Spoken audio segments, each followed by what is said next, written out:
Eto na nga mga Mars, welcome back sa ating Luto serye at may panibagong recipe na naman ang inyong mamili na isi-share sa inyo for today's video ay syempre magluluto tayo. Meron tayong pork giniling, tofu at quail egg or itlog ng pugo at syempre ang ating sibuyas, kamatis, bawang at siling green, of course, ang asin, paminta at ang magic sarap. So ayan, nakaredy na yan mga Mars. At ang ating tofu na in-slice natin into cubes at pinirito ko na rin ng malutong at pinapak ko nga. Pero may natira pa naman Mars, huwag kayo mag-alala, may isasahog pa tayo sa ating lulutuin for today's video. So ayan na nga, syempre nagpainit na tayo ng kawali at ginisa na natin ang ating sibuyas at bawang. So antayin lang natin na lumabas talaga ang katas ng sibuyas at bawang at syempre ang ating kamatis. Ayan.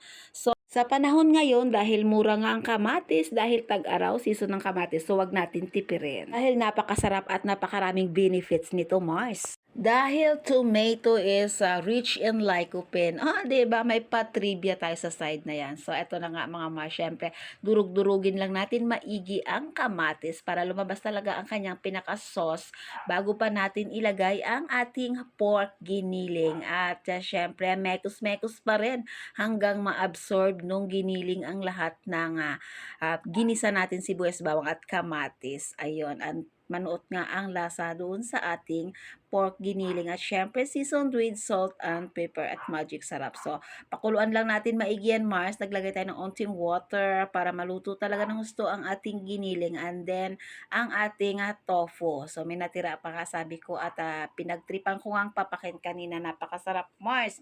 And of course, ang ating hiniwang siling green na maninipis at para medyo naman may anghang ng konti. O, diba? So, ayan. Next na natin ilalagay ang ating oyster sauce para mas malinamnam. So, ayan, halu-haluin lang natin maigi yan, Mars. At yun nga, sabi ko, lagyan natin ng oyster sauce para dagdag pampalasa.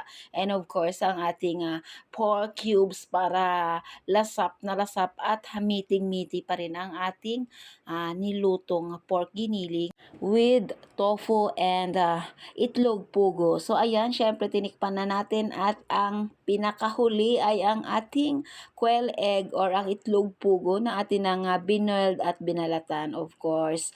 At ayan na nga mga Mars ko. So, since na tikman ko na at ox na yan mga langga ko, ay ihahain na natin sa ating hapagkainan, syempre with bagong sinaing na kanin. At ayan na nga, ready to serve na po ang ating pork giniling with tofu and quail eggs. So, ano pa inantay nyo? Tara, kain na tayo.